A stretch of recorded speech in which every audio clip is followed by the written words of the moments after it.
What's up, everybody, and welcome to another edition of the Unapologetic podcast. My name is TJ Jones. So glad to be with you all. I'm alongside my partner in crime, James the Great. What's going on, James? What's up with it, man? Glad to be back in the house Yeah, on the Unapologetic yeah, talk show. absolutely, man. We're glad to have you, man. We're glad that each and every one of you will be able to listen to this podcast. And I also want to say thank you all for been checking out my podcast in the past. My sit down interview with Mike Walls and William Nettle talking about credit and everything like that. We do some really, really good shows. So I encourage each and every one of you to go back, check out the Unapologetic podcast shows we've done in the past. But let's go ahead and get started. The top of the food chain of topic has to be the Tekashi 6ix9ine interview on the Breakfast Club. He sat down with Charlamagne the God, Angela Yee, DJ Envy, and he talked about some of the beef that he been having in the world of hip hop. And for those that don't know who Tekashi 6ix9ine is, I mean, honestly, I wouldn't blame you because I didn't really know too much about the dude myself. But Right. apparently he has been one of those guys who been beefing with all of these top rappers out here. He been beefing with some of the up and coming rappers. TMZ actually recorded him getting in a fight with two other guys in the LAX in the Los Angeles airport.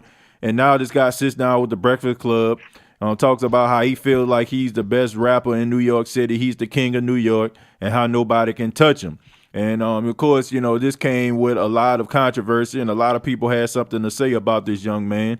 So, James, I just want to ask you straight up, man. These new rappers out here that are really trying to beef and act like they really Bloods and Crips. What do you think about some of these young new rappers that are out here? Man, here's the thing. In my opinion, Hmm. these up and coming artists or new rappers, you know, see, I think he's what, only like 21, 22. Yeah, he like 21 or 20, around that time, around that age, around This, that age. that, this, that generation Hmm. was mainly raised by hip hop. Yep. Okay, they do things that these artists rap and talk about. Half of them haven't done themselves, Hell yeah. and and it goes back to NWA when Ice Cube said, if you never met a nigga like me, Hmm. uh, should have never been let out the penitentiary Right. in one of them NWA songs. I remember The that. thing is, you came from a two-parent household and went to college, so when did you go to the pen again? Absolutely, man. So just because they singing and rapping about it doesn't mean they actually, lived it. This is entertainment, and this generation don't know that. So I mean, to answer your question, Hmm. this generation really need to know the history of hip hop. Don't just come out and say, "Yeah, I'm hard. I'm an artist. Can't nobody bother me. I can't get touched." Hmm. And now in your mind, you really think that you can't get touched. Yeah, absolutely. And when you thinking that you can't, that's when somebody's going to touch you, and it's gonna break your little spirit. Yeah, absolutely. And I think a lot of these guys out here, they look at, some of these rappers out here that they're having beef of the past, like the Soldier Boys and the Chris Browns of the world. These guys were going at each other's neck courtesy of Twitter, Instagram, and Facebook. I mean, Right. what they like to call broadband blood and cyber krypton. I think that's what Charlamagne the Yeah. guy says. Yeah. Basically, these guys are just on the internet going at it and talking about, oh, I'm gonna do this to a person, man, roll up, pop off this, that, and the third. And they think that's, what real beef is all about. And a lot of these guys, like you said, are young. They 21, 22. They millennials, man. These are the 98, 99 babies, man.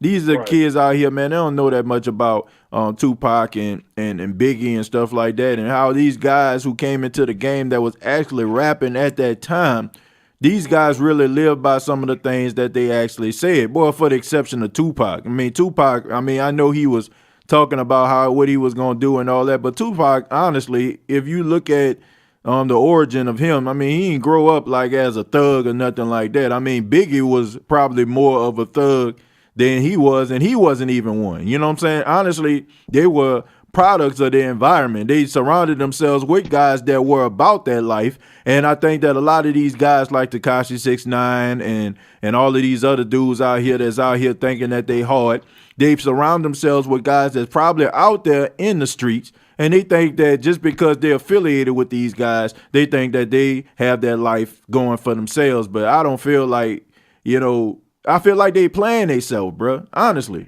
like they playing themselves great. I mean, because all of these dudes out here, you know what I'm saying, out here on Twitter and not doing nothing, and the dudes that's actually dying are the dudes that's part of their entourage, because ain't nobody gonna get close to them.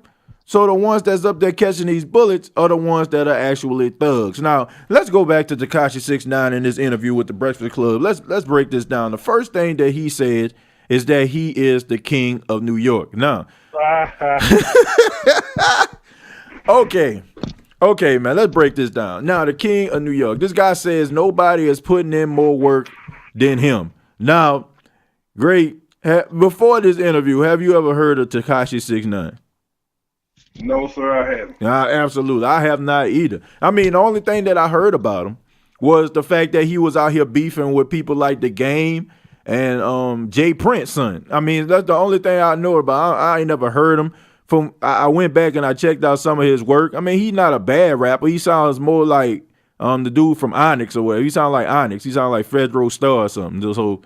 But calling himself the king of New York, now you supposed to have confidence in yourself. But I think that for him to say that he the king of New York, that's just absolutely ridiculous, man. And let's just go back to this fact about him saying that he can't be touched, that he's a real gangster.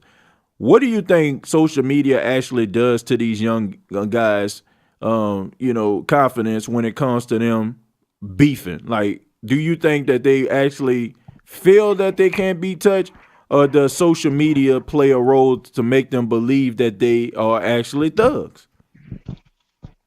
See, I would like to say social media does play a part, because anybody can talk stuff at home on their cell phone. Oh, no doubt, man. Okay. So, well, yeah, you at the house in the comforts of your own home. Mm-hmm. Yeah, you're going to say what you want, how you want, when you want. Mm-hmm. Now, now, until you actually meet that person you was talking that noise to. Right. Okay, now it's a different story, because all them what they call Twitter beefing. Oh yeah, man. All that what they call finger popping. Yeah, man. It's something to do with your finger. All that you was doing. Now you got to bag that stuff up. Absolutely, man. You know what I'm saying? And they're not gonna do it. Put in work. And they're not gonna do it, great. That's the thing. Like, they're not gonna do it. And you touched on it earlier when we were off the air. Before we got started, you talked about how some of these rappers, and you even said a little earlier in the little first part of what the statement that you made. You said that a lot of these rappers out here ain't living what they talking. Okay, all right. Now I'm gonna use Young Jeezy for an example. I don't have any issues with Young Jeezy. I don't have no problems with Young Jeezy whatsoever. I like Young Jeezy music. When I was in college, I was a sophomore in college. That's around the time Jeezy came out. So a lot of times when I was getting ready for midterms and finals, Young Jeezy was in my headphones.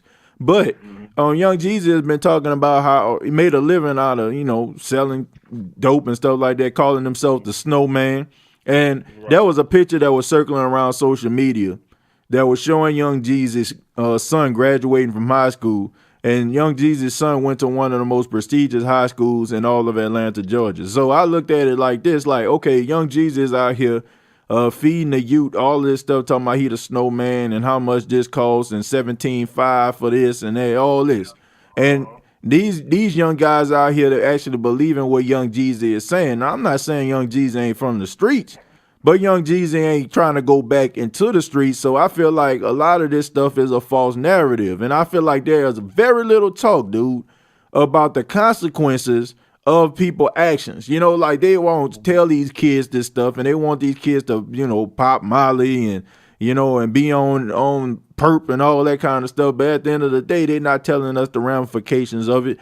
And the only way kids are actually going to look at those situations if you look at people like the great Pimp C, you know what I'm saying, who died from, you know, constant use of the syrup. You know what I'm saying? And some of these young rappers out here that's dying by the pills, but you got people like Young Jeezy ain't really telling these kids exactly the ramifications of their actions, man. And these dudes out here ain't really living this life. And people just need to start telling these kids this. So do you think that hip hop artists have a responsibility of telling these young kids that there are ramifications for their actions? Right. I think they need to tell them because at the end of the day, they listening to you. Yep, that's true. So why not tell them something that's going to help them? You know, tell them something that's going to, you know, encourage them later on in life. Yep.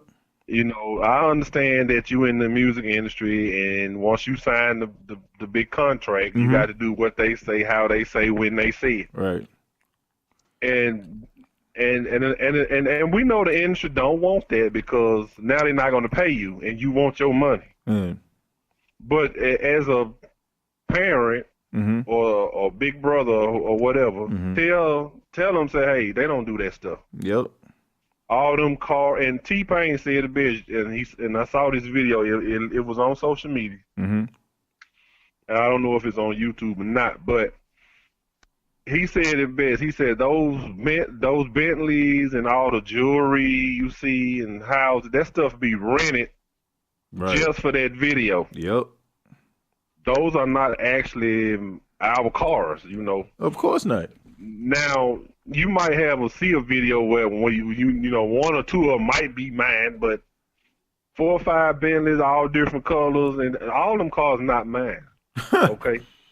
Absolutely. And he said it best. He said, so he also said, like, when they shoot a video, the record company only gives you so much money to fund that video. Right. If you want something more than that, you have to go get a sponsor. That's when you see all the liquor bottles like Ciroc, Puff Daddy, or you know, the 1800. That's when you see all the F and Vodka with 50. Yeah. Right, back when Cristal was popping. Okay, when you saw all the Cristal bottles in the video, they have to get sponsors for that. You know. Yeah.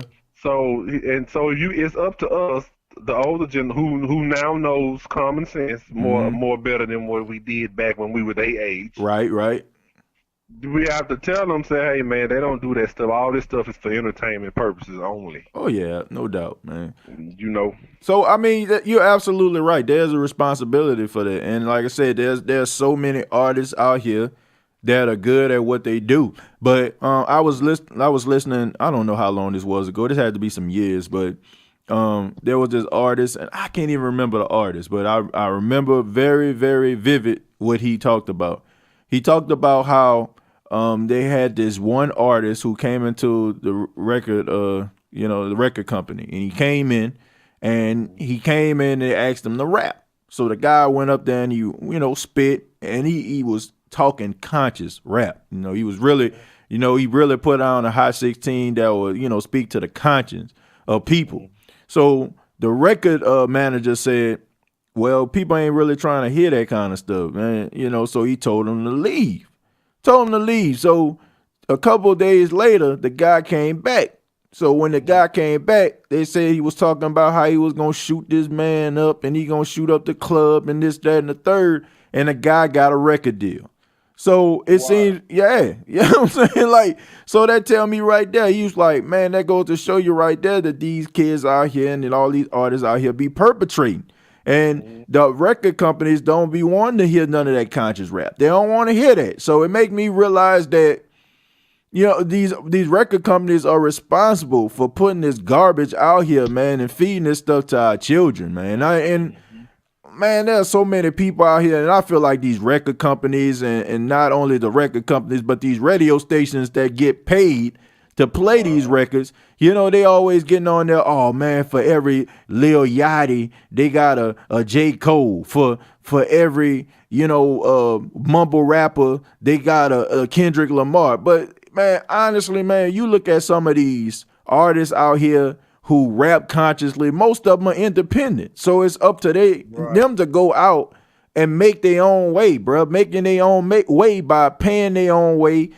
buying their own venues in order for them to perform to generate any type of money. But now you have these record companies that get behind these mumble rappers, and that's all you see on the radio, and these kids are buying what these guys are saying, man. And that's the weird thing about all of this situation, man. All of these things going on in the world, but ain't nobody telling these kids what's going to happen to them if they live this life, what's going to happen to them if they go down that road. They're not being told these particular situations. But I look at a person like Tekashi 6ix9ine, and this young man may be talented. I mean, I don't listen to his music, bro. I mean, honestly, I don't.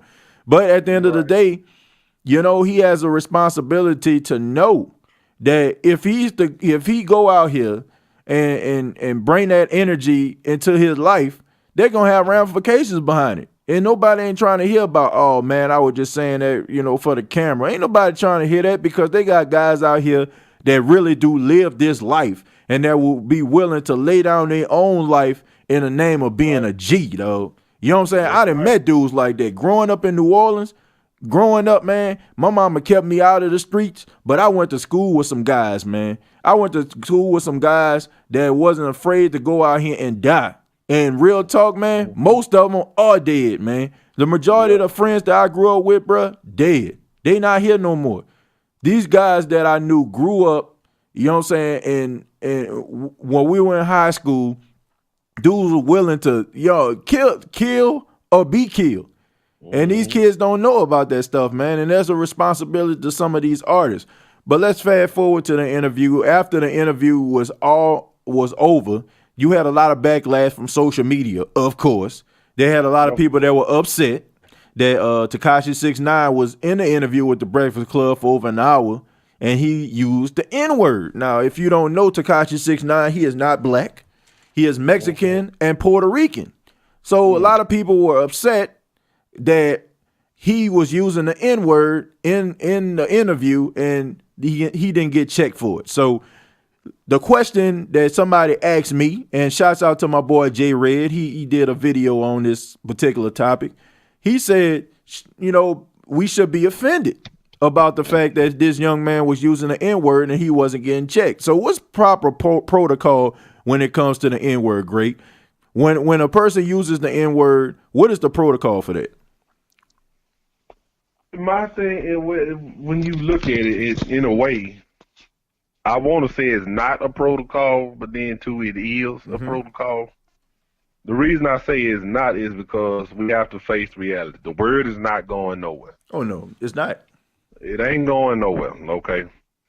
The thing is, like, Charlamagne, them, and Angela, they was at work, so they couldn't really get down the way they wanted to. Right. And the boy, when he said the N-word, they really couldn't, check him like they wanted to. Yep. Then 3, he's in hip-hop. The word is going to come up a billion times in one song. That's true.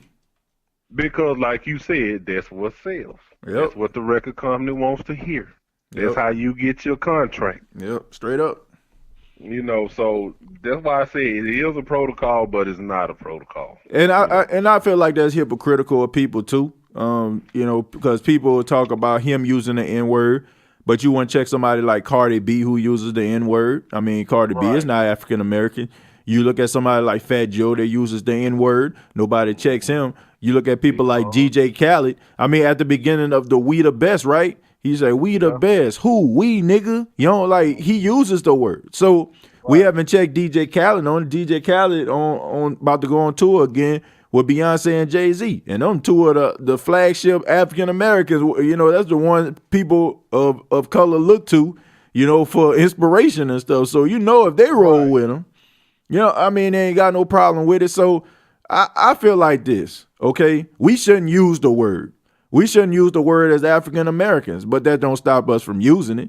We use it as a term of endearment. And so many people, we say, oh, man, we took this word and we spent it. We took something that was so degrading and demeaning and we flipped it, man. Yeah, that's absolutely true. That's exactly what we did. We used it on ourselves so it wouldn't be weaponized, against us. That's what it was, man. So when you heard the word nigga, it didn't bother you as much because it was so demeaning at that time that slaves started to use it themselves in order for them I guess, to soften the blow.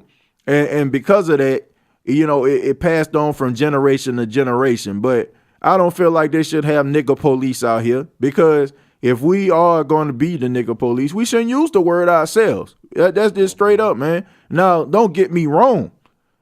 If I see somebody of a different color using the N-word, I'm going to have a problem with it. You know what I'm saying? Because I know what that word means. But at the end of the day, man, like, we already, in our culture, man, like, in our culture, I hate to say it like this, but we hypocritical about a lot of stuff, man. Like, straight up.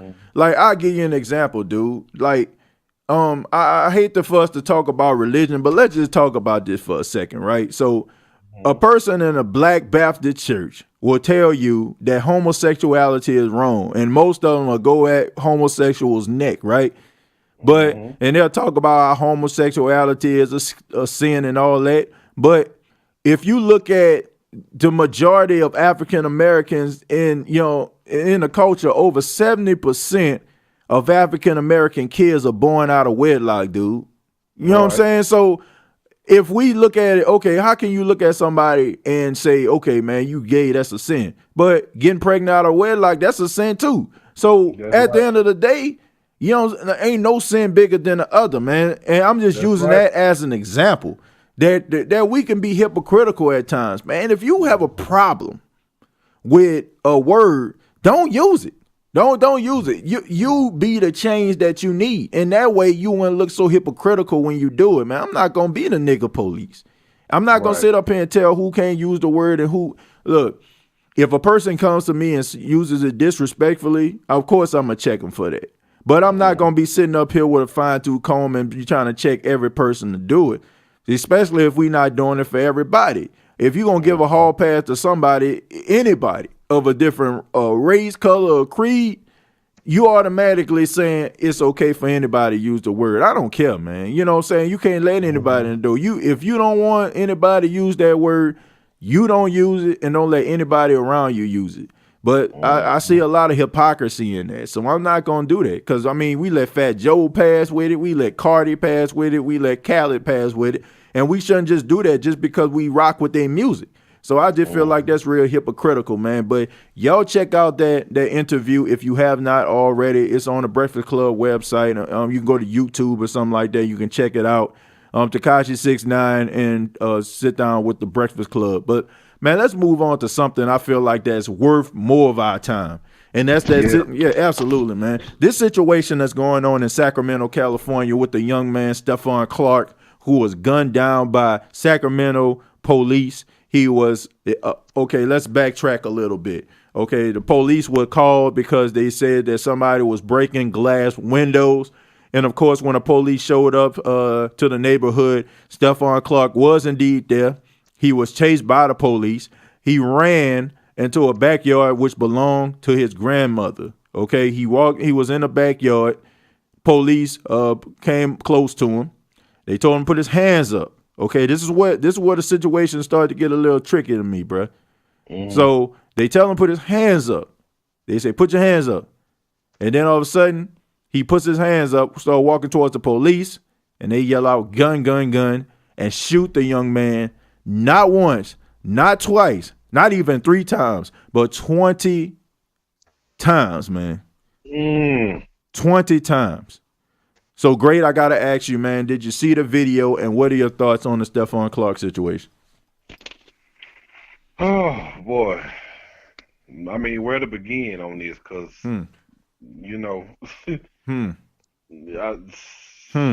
happens every month or so, right? So, man, I'm like, where to start?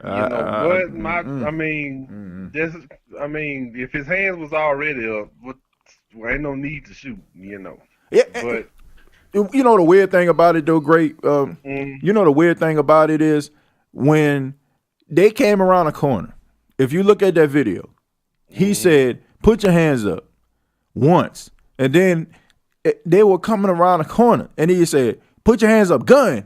I'm like, how in the hell can you know this man have a gun? It was pitch black.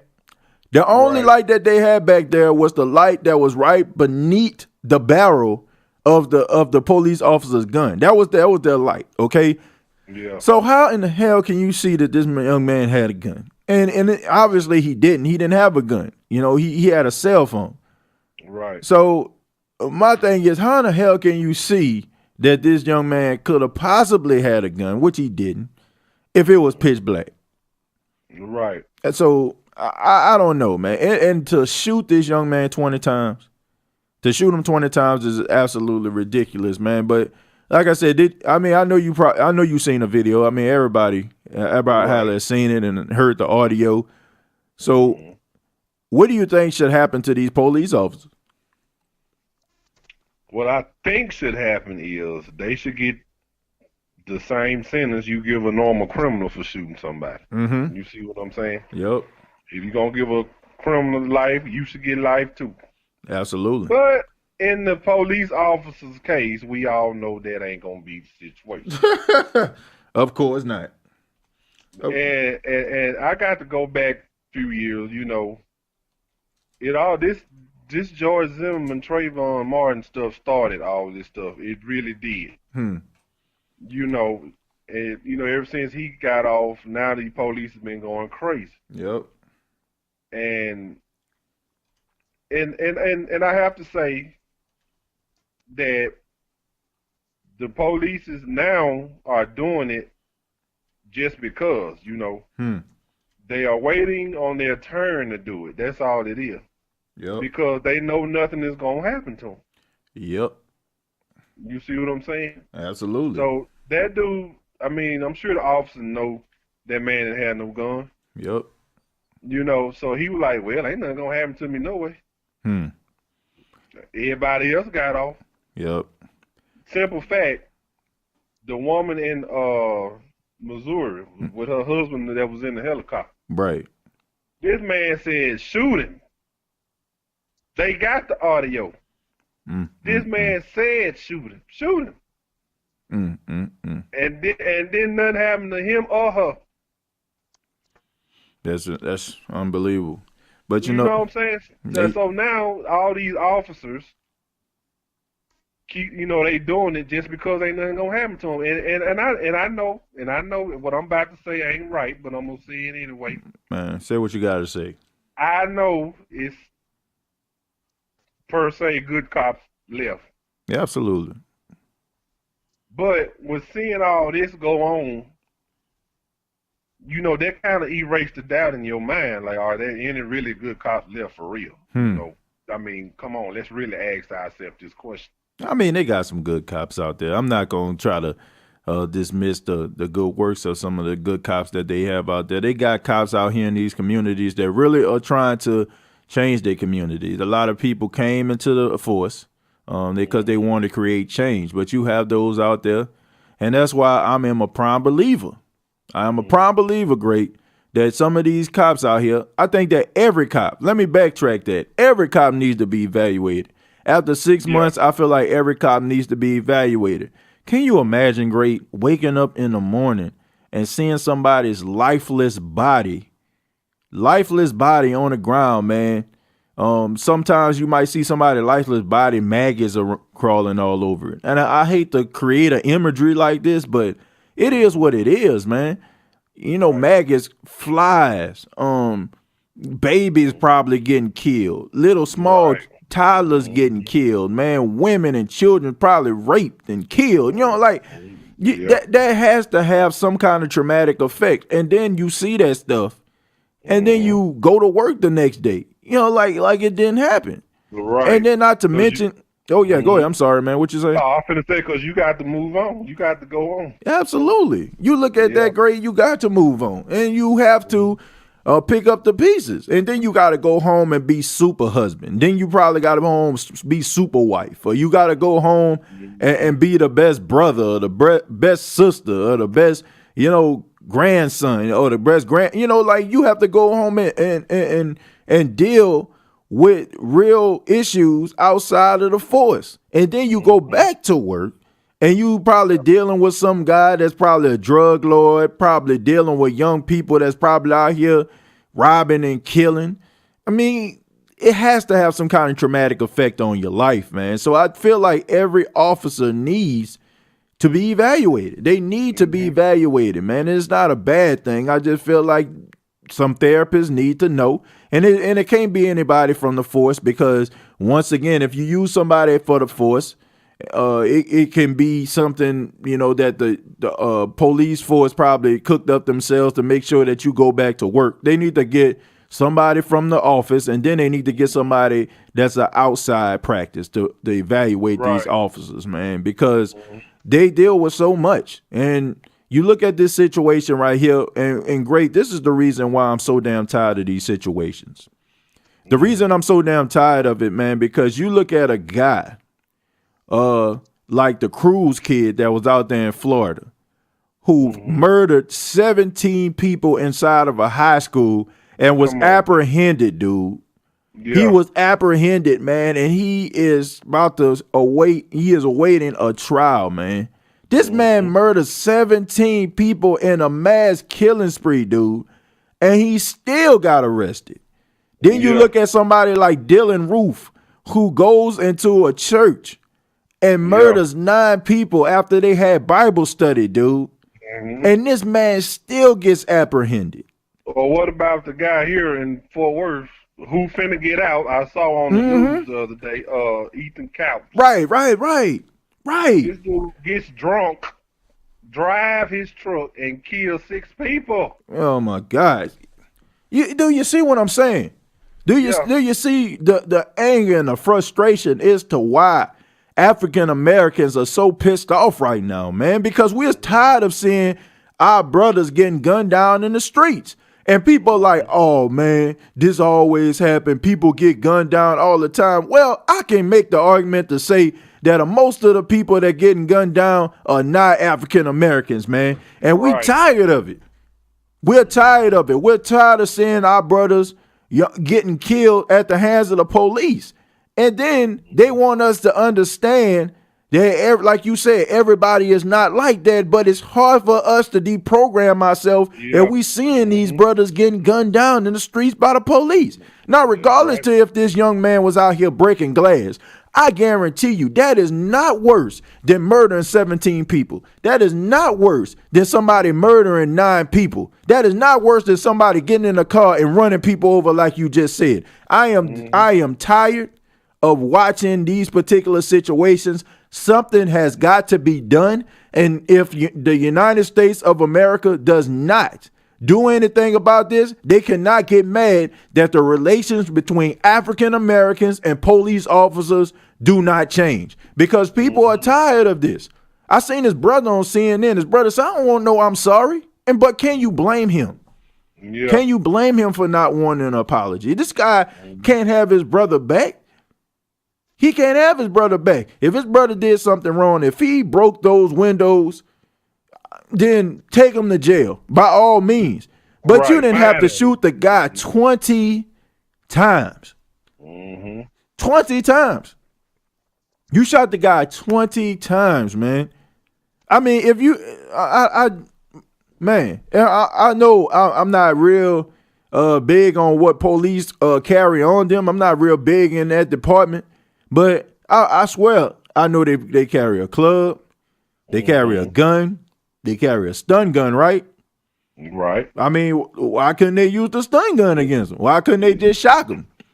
Right. He would have hit the ground. Absolutely. You know? And if you say that he got a gun like you say that he did, then why in the world, if you're going to shoot him, why shoot him 20 times? That's all I'm saying. They shot him. Sound like y'all unloaded the clip. 2 officers unloaded the clip on the man. Absolutely. And then the crazy thing about it, towards the end of the video, okay, for 2 minutes and 45 seconds after they put 20 slugs into this young man, they're gonna yell out and say, "Let's see your hands." How in the hell? In the hell can you see? I mean, can you see a man who got shot 20 times putting his hands up? Why in the hell are you asking this young man to put his hands up? And then they're going to call for CPR 5 minutes later. CPR for what, man? It's clear that he's dead. Right. His soul done already left the body. It is absolutely ridiculous. And this is for every law official out there, for every person that's out there on Capitol Hill, any congressman, Senate, even our President 45. If you do not change some of this legislation when it comes to these police officers that we are just constantly seeing these police officers murder our brothers and keep on getting off, you are going to have a problem. Now, you can say, oh, man, TJ, you up here trying to create a race war. I'm not trying to create nothing. If anybody creates a race war, great, it's going to be these people on Capitol Hill who are so busy greasing their palms that they're not looking at there's a possible issue on their hands, man. Because people are tired, man. People are tired of looking at these situations. And it's just a matter of time before people going to probably try to rise up against this. And that's what I don't want. I don't want them type of situations. I don't want these problems, but something's got to change, man. How do you feel about this situation? I have to agree. Until, we get these. It ain't even the legislation. It may not be the legislation or the people in office. Mm-hmm. It's that Constitution. Right. It's that Constitution law has to change. See, a lot of African Americans don't know that the Constitution, even the Star Spangled Banner, was written by a slave owner. Absolutely. Francis Scott Key. It was meant to harm black people in any shape, form, or fashion. Yep. By the white race. Yep. Let me add that in there. Yes, by the white race. So and I understand we mad, but these police officers that are doing this, they are bagged by the United States Constitution. Okay. So when we be riding, because they get off, it's just, and I hate to say it, it's just gonna happen again. I just pray it ain't nobody I know or even me. Right. And they gonna go home and get in their bed like ain't nothing happened. Simple fact. Until we can do something to change that Constitution, it's gonna stay the same. It's gonna continue. Yep. I mean, it's just gonna be a revolving door. Yeah, absolutely. Yep. And sad to say, now with who's in office, we know it ain't finna change. We know this. Hell no. we know this. It ain't finna change now. It's not. You know what I'm saying? So, like my mama, she tell me every time before I hang up the phone, boy, stay prayed up. That's what we got to do. We got to do it. We got to do it. That is mandatory. It is. Oh, go ahead.